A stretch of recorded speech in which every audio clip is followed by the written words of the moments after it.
Կառավարության դերը իմ կարծիքով այն է, որ մենք վերացրել ենք 2018 թվականից տնտեսական գործունեության բոլոր հնարավոր սահմանափակումները։ Վերացրել ենք մենաշնորհները, վերացրել ենք արգելքներն ու արգելակները եւ ահա սա է հիմնական պատճառը, որ 2018 թվականից ի վեր ի հեճուկս բոլոր քաղաքական, տարածաշրջանային, աշխարհաքաղաքական վայրիվերումներին Հայաստանի Հանրապետությունը ոչ միայն պահպանել է մակրոտնտեսական կայունությունը, այլև ապահովել է համախառն մեկ շնչին ընկնող համախառն ներքին արդյունքի ավելի քան 2 անգամ, այսինքն 2.4 անգամ աճ, 50% տնտեսական աճ, եւ այս ամեն ինչը ուզում եմ հիշեցնել COVID-ի գլոբալ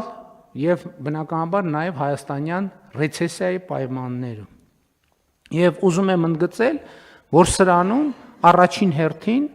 մենք պետք է գնահատենք Հայաստանում աշխատող, արդյունք ստեղծող մարդկանց եւ օրենքով սահմանված հարկերը վճարող մարդկանց, որովհետեւ սա չի կարող լինել եւ չէ կառավարության